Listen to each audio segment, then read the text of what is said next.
Saya ngasih nasi kotak. Saya tugas saya nasi kotak. Kawan saya yang satu nih, yang sekarang di Jakarta itu bagian ngasih jeruk. Asal yang jamaah haji itu nenek-nenek dikasihnya 1. Yang anak gadis dikasihnya 5. Jadi setelah jam istirahat saya bilang, ente zolim, saya bilang. Ini yang kita kasih ini bukan jeruk kita. Ini punya umat. Nanti di akhirat kita akan dituntut di padang mahsyar. Kok ente kasih buktu 1 yang itu 5? Nenek itu kita kasih jeruk 1, memang tak tekunyahnya lagi gitu.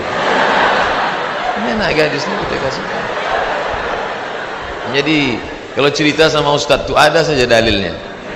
Jadi saya kalah dan dia sekarang alhamdulillah setiap saya pergi haji, pergi umroh kemarin di King Abdul Aziz itu saya foto. Habis itu saya kirim ke kawan-kawan dulu, ingatkah di kau wahai kawan, 20 tahun yang lalu kita di sini. 20 tahun yang lalu kita di sini bekerja, inilah setiap melihat kemah-kemah, setiap melihat atap ini terkenang kalian. Aku masih ingat kalian dulu yang membagi jeruk, nenek-nenek 1, anak gadis 5. Dibalasnya kiki. Kerugian maksudnya. Kadang jamaah-jamaah haji ini sombong. Jamaah haji ini tak semuanya hatinya baik, banyak juga yang sombong. Menengok kita kerja, nampaknya berkeringat, berpeluh, sepele nengok kita. Panggilnya, sini bentar. Ya Pak, sudah lama jadi TKI. TKI bukan hina. TKI itu pahlawan devisa.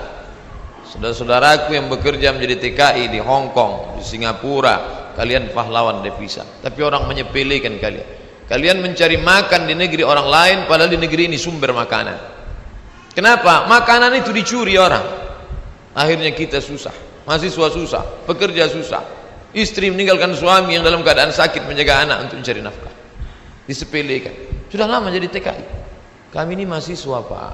Di mana kalian belajar? Di Kairo. Asal dari mana? Riau. Memangnya tak ada universitas di Riau? Ada Pak, cuman 1 semester 5 juta. Sidang tertutup 10, sidang terbuka 15, buka tutup 25. Tak ada duit. Maka kami belajar jauh-jauh. Selesai S1 pulang saya ke rumah. Haji Abdul Somad LC titelnya, lagi cemas.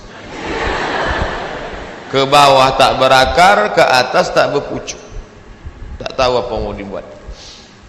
Pulang ke rumah menengok kebun sawit ada di rumah. Banyak Pak Ustaz? Tak banyak, cukuplah untuk 7 keturunan.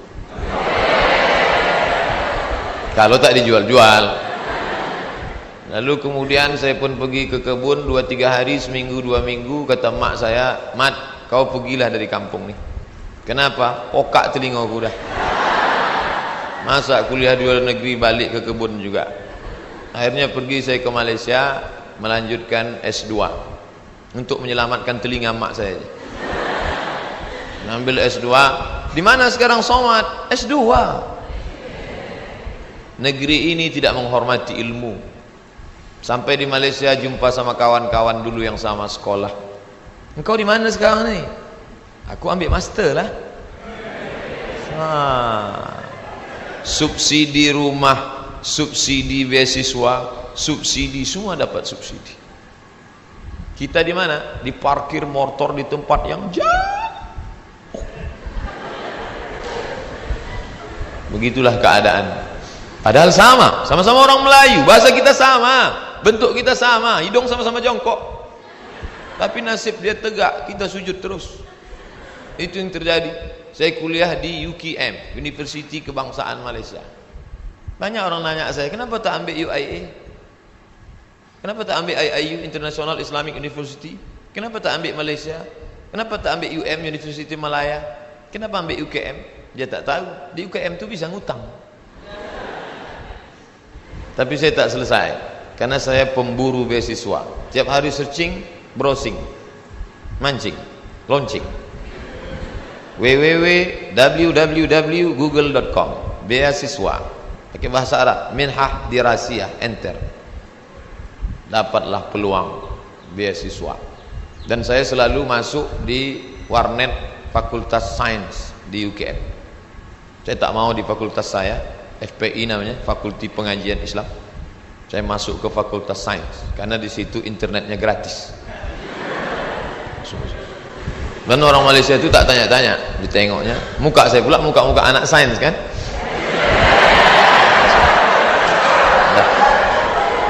Dah, habis itu dapatlah info katanya ada satu negara menyediakan beasiswa.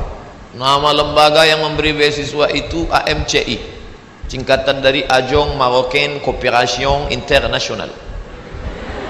Akhirnya saya ajukanlah proses doa minta ampun. Biasanya saya doa gini aja, tapi untuk beasiswa aja. Ya Allah, minta tolong aku. Mau balik ke kampung aku tak sanggup, telinga udah pokak. Mau balik ke Riau kerja tak ada siapa yang mau menolong. Mau lama di Malaysia ni hutang sudah lagi ni ha. Tolonglah dapat beasiswa. Rupanya orang yang teraniaya itu doanya makbul. Minyak kita dimakan orang, minyak kita disedot orang, kita ni teraniaya. Allah kasihan nengok, ini hambaku kata malaikat, kasih dia. Diterimalah saya mendapat beasiswa. Sampai kawan-kawan saya heran, ente dapat beasiswa dari mana? Darul Hadis. Nilai ente waktu di Azhar apa? Good, excellent, very good, good, gagal. Nilai saya good dan saya diterima. Tidak ada sejarah orang asing diterima di Darul Hadis dengan nilai good, semua mesti very good. Tapi saya diterima. Allah tahu, Allah kasihan. Ini wajah penuh dengan penderitaan. Akhirnya saya diterima di situ dan saya pun belajar dengan penuh suka duka dan dipatok 24 bulan mesti selesai. Nama titelnya DESE, Diplôme Étudiant, Diplôme Études Supérieures Approfondies. Tapi tak saya tulis itu karena titel itu Diplôme Études Supérieures Approfondies, desa, kampung. Akhirnya saya tetap pakai yang Inggris punya, LCMA. Walaupun banyak yang nanya, apa LCMA itu Pak Ustaz? Lagi cemas menghadapi apa-apa dan ama-ama. LC itu diambil dari bahasa Inggris, licence, diambil dari bahasa Perancis, liaison, artinya ijazah. Orang ini sudah punya ijazah, ajaza yujizu ijazah, dia boleh mengajar. MA itu sebetulnya bukan titel saya, daripada ditulis DESA, tapi DSK PNS ditulis DESA karena waktu mendaftar dulu dikatakan tulis menurut titel negara asli, Diplôme Études Supérieures Approfondies. Lalu kemudian saya pun pulang membawa 2 ijazah, LC di kiri, MA di kanan. Ada orang memanggil, sinilah ngajar ke kampus kami? Tak ada. Ada orang mengangkat karena ente sudah pontang-panting, tunggang langgang, lintang pukang, maka kami angkat menjadi PNS? Tak ada. Malah kehadiran kita dianggap sebagai ancaman, kita disepelekan, kita diremehkan. Perjuangan panjang, mau pergi kemana lagi? Tetaplah tinggal di sini. Akhirnya kabar itu datang juga, Riau Pos, beritanya kecil 2 jari. Penerimaan dosen 30 orang. Datang saya membawa map ke lantai 3. Assalamualaikum. Waalaikumsalam. Kuat salamnya, semangat kan? Bu, katanya ada penerimaan dosen di sini ya? Ya, saya mau melamar jadi dosen. Kata ibu tuh, Pak, kalau mau melamar jadi dosen harus S2. Tak yakin dia saya S2. Bondok saya buka atas saya tunjukkan ijazah saya. Tengok. Tengoknya, apa ini kata dia? Rupanya tak bisa dia baca. Terus Arab semua. Datang pegawai dari dalam, atasan dia. Coba tunjukkan ke yang di dalam. Tunjuk, dibacanya, tengoknya. Siapa yang punya ijazah ini? Ini orang. Abdul Somad, guru saya dulu. Kemana aja ente hilang selama ini? Hilang kata dia saya. Akhirnya setelah melewati proses panjang, ini fotokopi, saya mau jadi dosen Pak, fotokopi ijazah, transkrip nilai, legalisir, semua oke, sudah Pak. Ada lagi yang belum Somad. Apa Pak? Surat kesehatan, dokter. Ragu dia saya sehat. Saya kurus. Tak tahu dia saya tahan tegak lama. Pergilah saya ke puskesmas Jalan Harapan Raya sebelah kanan. Masih ingat saya tempatnya sekarang. Sampai ke situ, assalamualaikum bu, waalaikumsalam, saya mau ngurus surat sehat. Ya sebentar ya.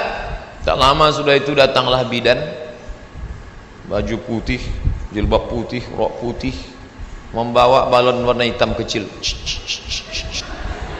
Kosong. Sebentar ya pak ya. Iya. Katanya mau memeriksa detak jantung. Memang jantung saya tak normal detaknya waktu itu. Cantik pula bidan tuh. Itulah. Periksanya lah. Habis itu keluarlah, buatnya sehat. Anda sehat. Ini suratnya. Saya mau cepat balik. Saya tariklah surat itu. Saya menarik, dia menarik.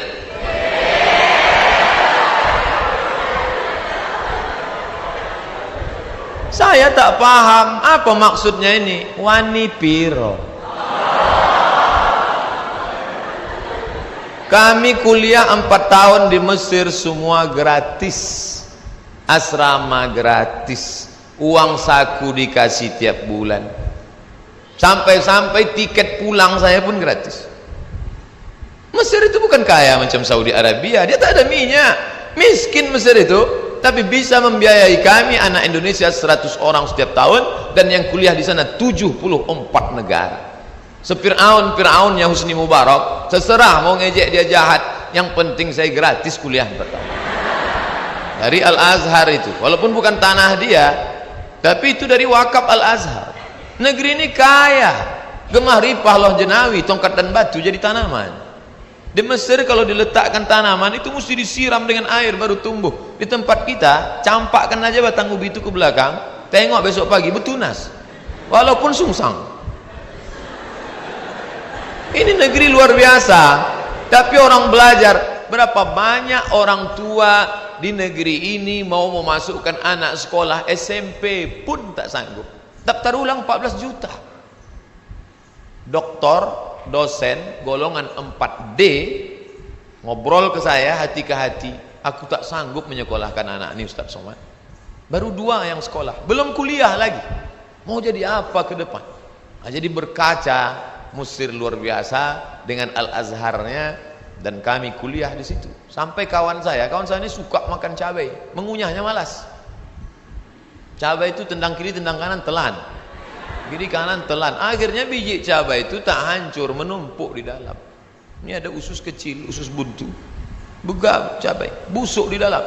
Kalau sampai meletup, bam, big bang, mati.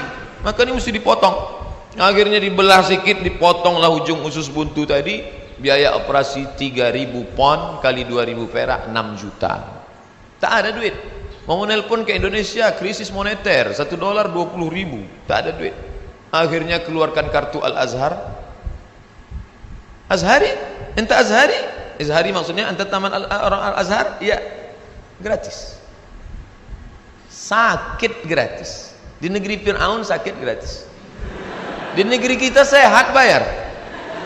Tapi tidak saya ceramahi orang puskesmas itu.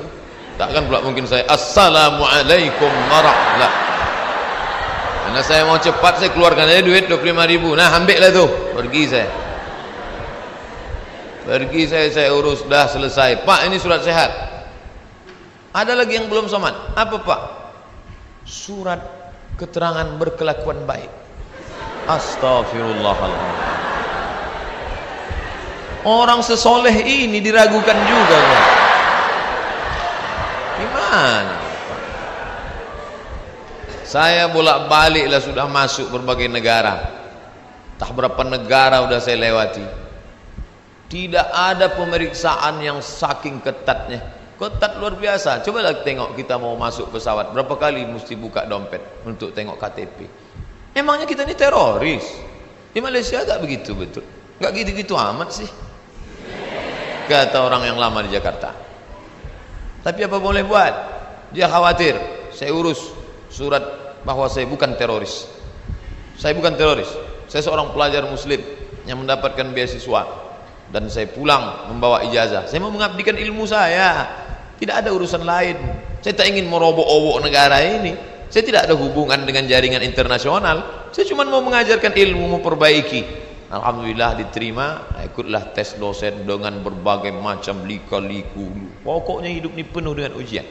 Jadi kalau adik-adik, ujian apa? Ujian MIT Pak Ustaz. Habis MIT apa? Ujian UAS Pak Ustaz. Habis ini ujian apa? Ujian ini skripsi Pak Ustaz. Habis ini apa? Promo Pak Ustaz. Kenapa hidup ini penuh dengan ujian? Dunia adalah tempat ujian. Berani menghadapi dunia, berani menghadapi ujian. Takut menghadapi ujian, jangan menghadapi dunia. Takut menghadapi dunia, mati aja. Belum sampai masanya mati gimana Pak Ustaz? Kalau nampak jenazah lewat, ikut. Itu apalagi hidup di dunia. Nah, jadi masalah ujian-ujian kalian ini, ujian kalian belum ada apa-apanya dibandingkan ujian kami dulu yang penuh dengan kesulitan. 4 tahun gak jumpa orang tua, itu luar biasa. Ustadz aja yang bilang luar biasa, orang saya yang merasakannya kok. Saya gak nengok muka emak saya 4 tahun, sampai lupa saya muka emak saya itu macam mana. Saya ingat 4 tahun. Ditengok muka emak orang Arab tak sama. 4 tahun saya tak jumpa. Berangkat 2002, berangkat 1998 5 September, pulang 2002 bulan November. Tapi saya sudah menyelesaikan kuliah di bulan Juli. 3 tahun 10 bulan selesai S1 saya. Pulang. Makanya sekarang kalau saya nengok mahasiswa langkah gontai, gaya nyantai. Ente semester berapa? Ente semester berapa? 14 Pak. La ilallah. Bagus nih balik kampung. Tanam sawit, buka kebun, tanam lele dumbo segala macam. Ngapain ngabis-ngabiskan duit orang tua?